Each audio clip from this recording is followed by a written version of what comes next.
Welcome to Spark Faith with me, Dr. Kris Sargent. This show is about renewed health, rooted in truth, and restored by grace. What does finding health look like for you? Do you have a vision for your future self and a way to get there? I'm Dr. Kris, and after 33 years in functional medicine and a lifelong journey through brain health, weight loss, hormones, mindset, and faith, I know that real transformation doesn't come from willpower or white knuckling your way to wellness. It comes from gratitude, honoring your body as the temple that God created. This show is about body stewardship, not shame. It's about rewiring your mindset, your metabolism, and your spirit to find lasting health without the grind. I'll help you cut through the noise, see opportunities instead of obstacles, and finally live the healthy, purposeful life you were created for. Let's spark faith and transformation together. Spark Faith starts now. Hey, everyone. How y'all doing today? I am Dr. Kris Sargent, and this is the Spark Faith Show. And today we are going to hopefully dispel a few myths, but we are really going to talk about the muscle longevity connection. And if y'all are over 35, you need to be listening to this. This is so important. And if you're like me in their 60s, and if you're older than me, please keep listening, because I have some really cool news for you today about muscles health and muscle strength. And we are just going to have a really good time today. Muscle mass and muscle strength are among the strongest predictors of long-term health. Strongest predictors of long-term health. Right? Metabolic stability and independence as we age. So this is about healthy aging, healthy lifespan, not just longer lifespan, right? This is about healthy lifespan. So let's go.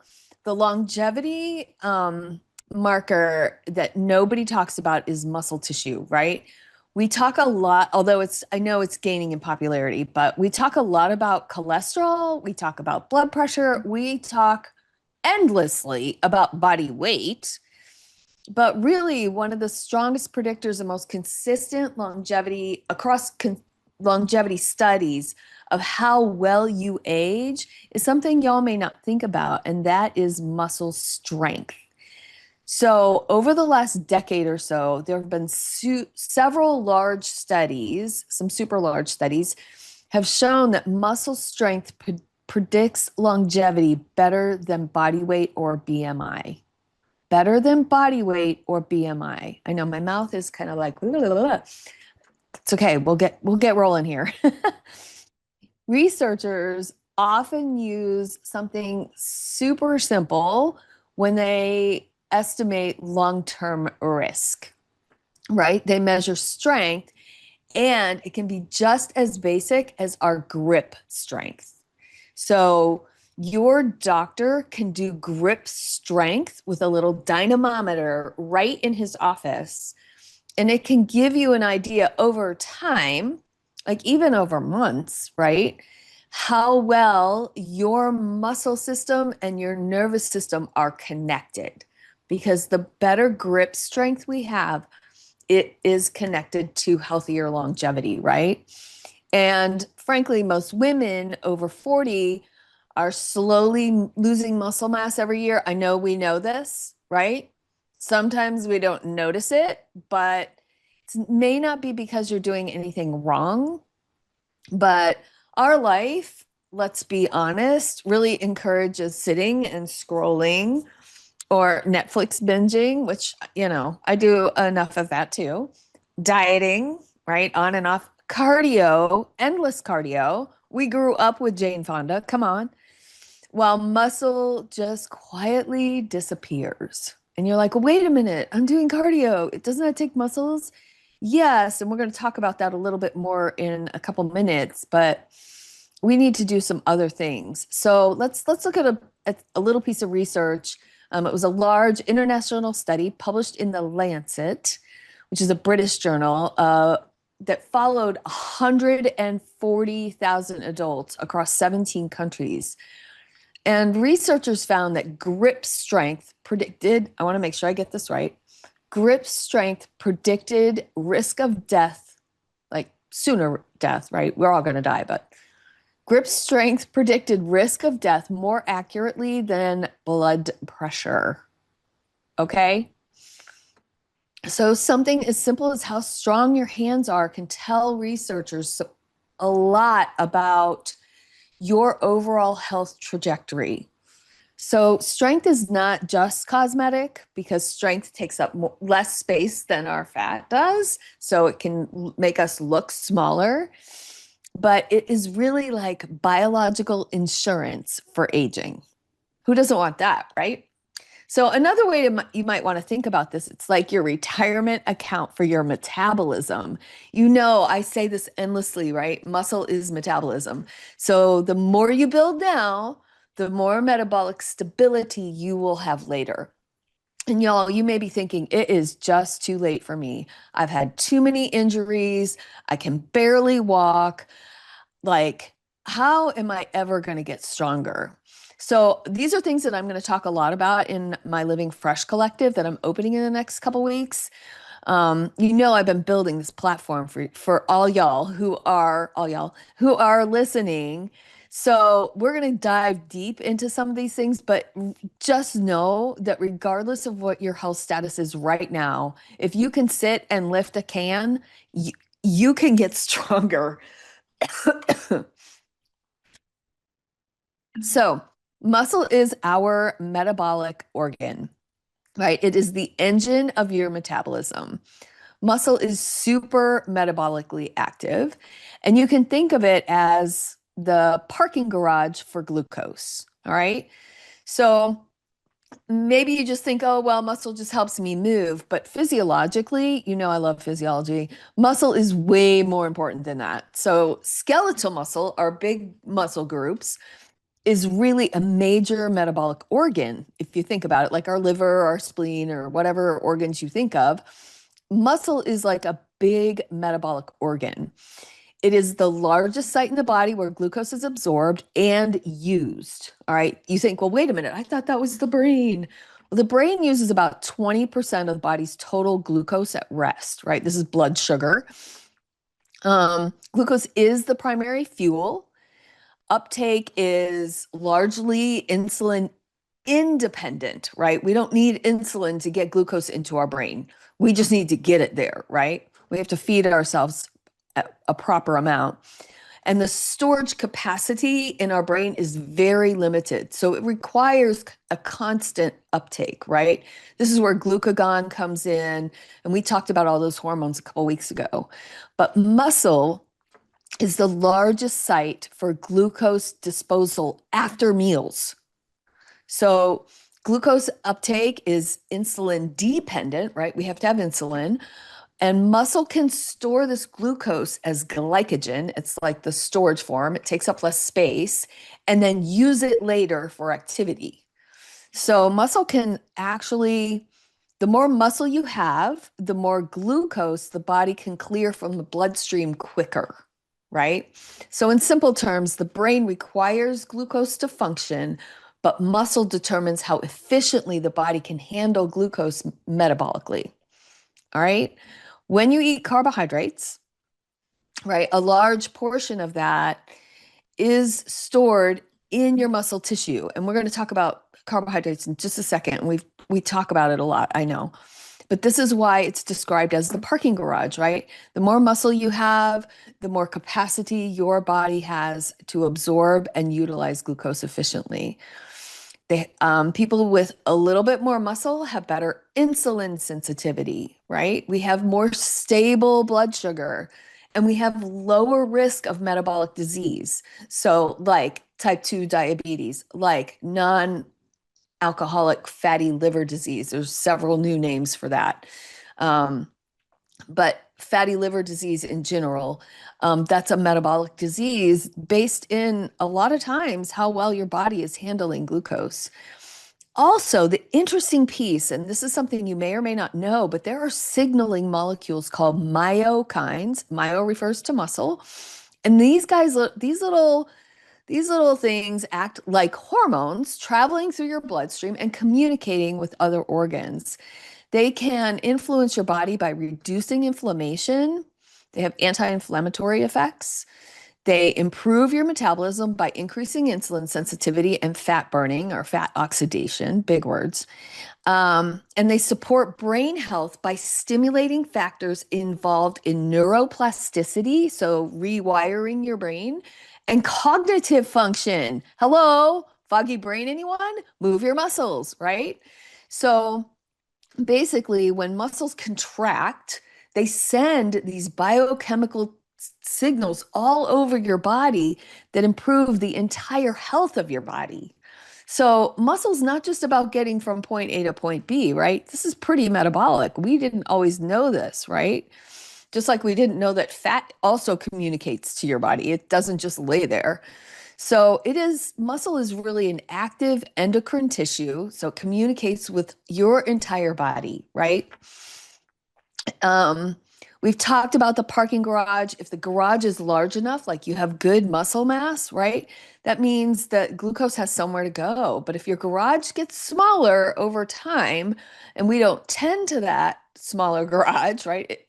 That muscle declines and glucose is going to stay circulating in your system, leading to higher glucose levels, which cause inflammation and contributes to insulin resistance. Your insulin doesn't work as efficiently. This is type 2 diabetes and metabolic disease, like fatty liver disease. So, muscle really provides a lot of metabolic capacity. All right. So, muscle mass predicting longevity. This is exciting, right? In the past decades, there's been so many big population studies that say like people with lower muscle mass and lower strength have higher rates of disease and earlier death. So, lower amounts of muscle is associated with cardiovascular disease, metabolic dysfunction, being frail, right? Just not feeling strong and not looking strong. And then ultimately, what we never want to think about, particularly us Gen Xers, right? Some kind of loss of independence. Not a fan. Not a fan. And the condition that researchers study is called sarcopenia. Big word. Sarco just refers to muscle. Penia refers to like smaller amounts, right? Reduced amounts. So, or loss. So that basically means age-related muscle loss. Sarcopenia means age-related muscle loss. And some studies have actually shown that individuals with sarcopenia have up to twice the risk of mortality compared to those with healthy muscle mass. I don't want to say that again, but I'm gonna.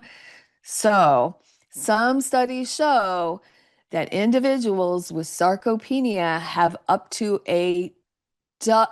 double the risk of mortality compared to those with healthy muscle mass.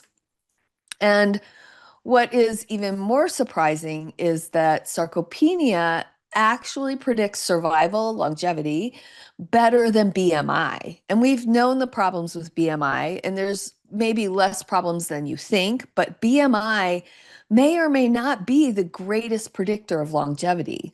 Whereas someone with a higher body weight and stronger muscle mass may fare better than someone who's thinner and weaker. So, health is not always about the number on the scale. And we've talked about that before, right? Like obesity ultimately comes with a lot of other health issues. That's not what we're talking about here. And I'm not here to shame anybody at all, ever, right? But health is not just about your weight. It's about your muscle capacity. So it's like muscle is like the engine of your body. Two people may weigh the same, but if one has a stronger engine, more muscle, more metabolic capacity, their engine is going to be able to handle illness, falls, stress, and aging much, much, much, much better. Grip strength. I know we touched on this, but it is such a simple way that researchers can estimate overall strength. And that you're like, wait a minute, why? Because there is a correlate between muscles and your brain. Like we talked about that before, right? In the myokines that get stimulated just in grip strength and just by the muscles that we're going to grow, grip strength connects to all of those things. And studies have shown that lower grip strength is associated with a higher mortality risk, right? We just talked about that. Cardiovascular disease, disability with aging, and cognitive decline. This is a big one for me. My mom died after 5 years of dementia, and that is just not a place I want to go. So there's a study following older adults for more than a decade, found that individuals with weaker grip strength had significantly higher risk of dementia and cognitive impairment. All right. So it's really reflective of whole body strength. It's not just, oh, well, let me build up my forearms. This is about whole body strength and the connection to that.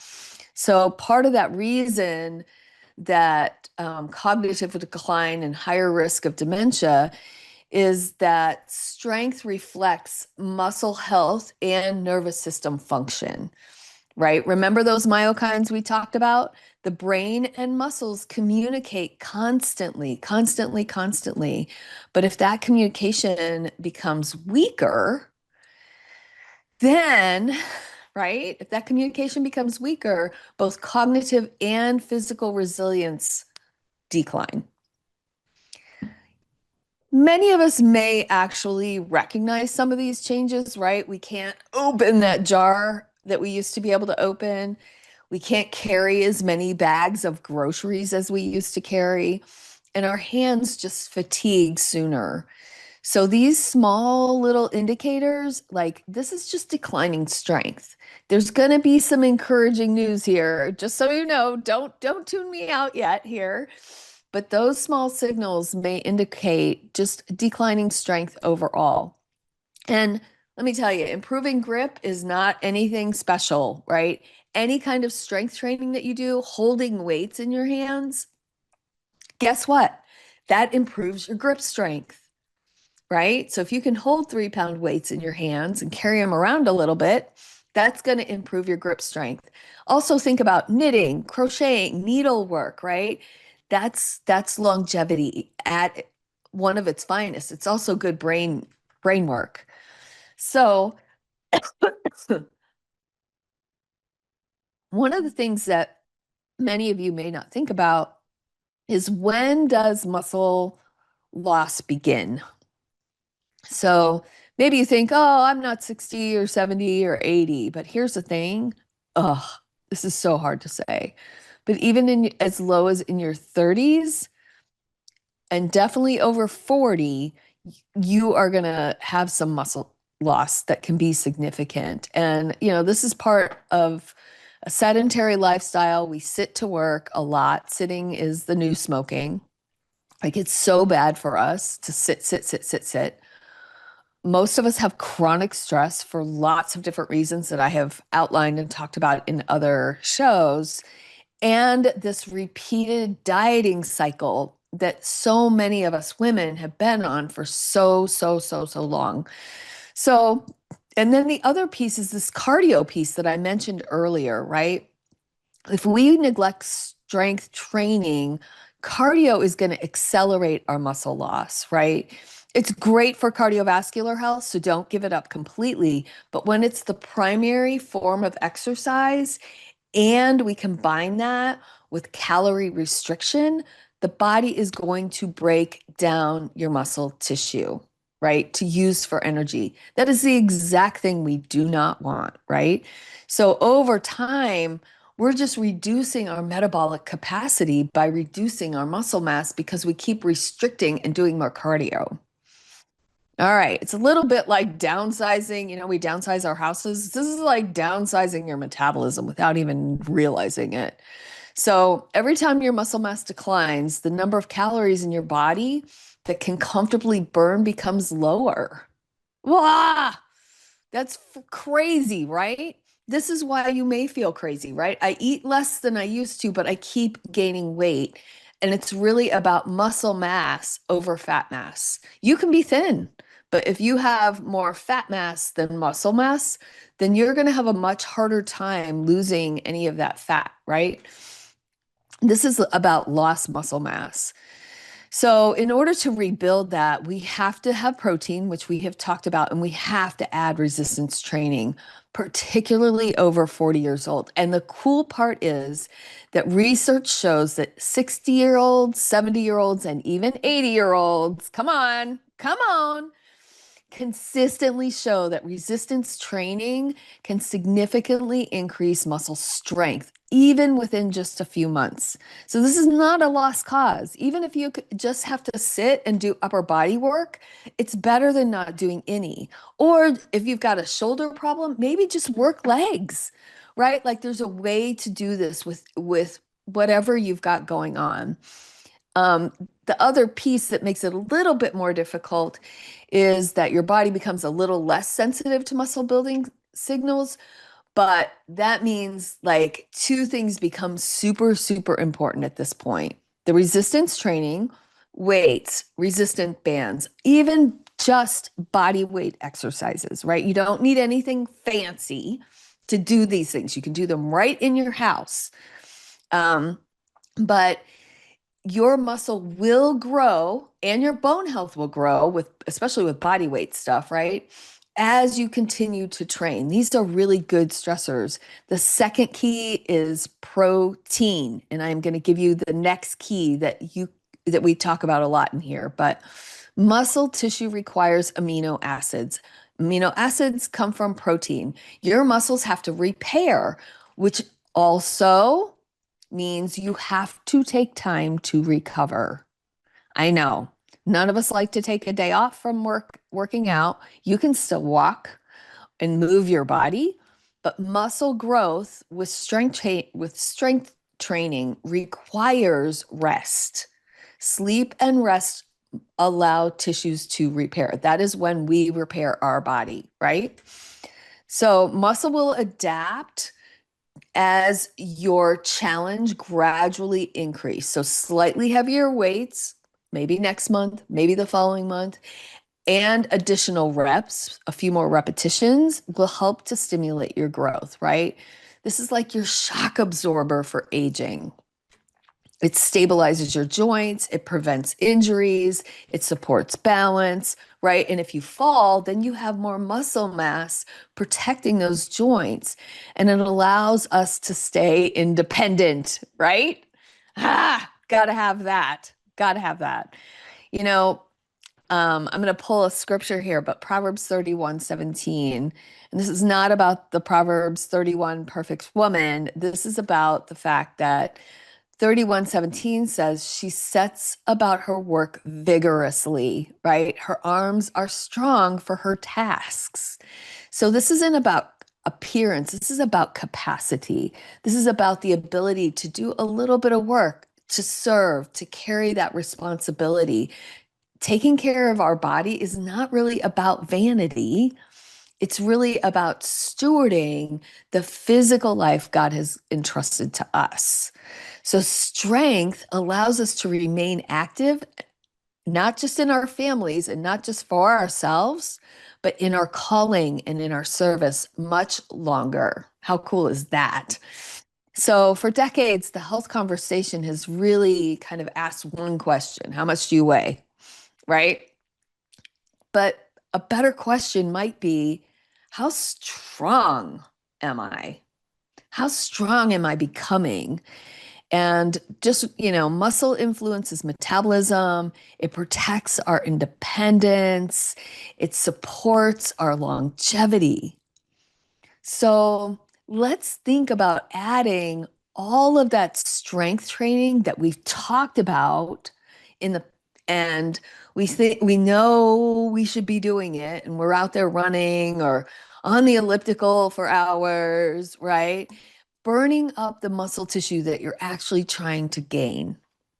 So maybe we cut our cardio down to 30 minutes and add 15 or 20 minutes of strength training. It's the same amount of time. It's not going to take more time, right? Or if you're at home and you're just starting out, let's start out with some body weight. Eat push-ups on the wall, right? Just start something simple, and then you can work your way down to the floor and your knees, right? Or the couch, right? Like there's many ways to do that kind of resistance training, again, without anything fancy. If you've got a water bottle and you fill it up, it weighs more than just having up regular arms hanging out there, right? You can do some bicep curls with your water bottle. That works, right? Totally works. So let's expand our capacity to live well, right? That's what this is about. It's about longer, healthier life. And that's really what I want to bring into the Living F.R.E.S.H collective that I'm getting ready to start. And we're going to bring in tools and tricks and specific small things that you can start doing in specific protocols and really work on our body's capacity, our rest capacity, our strength capacity, our capacity to live better spiritually, mentally, physically, emotionally, all of those pieces in Living F.R.E.S.H Collective. So I'm building this platform and I'm so excited about it. And there's going to be some introductory material that everybody gets to go through. And then we are just going to start rolling month after month. F-R-E-S-H, F-R-E-S-H. And we're going to keep going, and more things will be added. There'll be some Q&A, there'll be some live Zooms. It's gonna be so much fun, y'all. We are gonna have such a good time. So muscle is not just about fitness, it's really about capacity for life, right? And as always, like, subscribe, look for my Living F.R.E.S.H collective opening very soon. I am here to help you renew your health that is rooted in truth and restored by grace. I love you guys so much. See you next week. You've been listening to Spark Faith with me, Dr. Kris Sargent. This show is about renewed health, rooted in truth, and restored by grace. Tune in every Thursday morning at 9:30 a.m. Pacific on the Transformation Talk Radio for more simple, faith-fueled steps to live the vision God placed in your heart. Are you ready to take the next step? Schedule a discovery call or connect with me at drkrissargent.com. That's DRKRIS Sargent.com. While you're there, download my free ebook, Endless Energy, the 6 non-negotiable keys to endless energy, and sign up for an upcoming masterclass. Don't forget to subscribe, like, share the show, and I'd love to connect with you on social media at Dr. Kris Sargent. Let's keep sparking faith and transformation together. Can't wait to see y'all next time.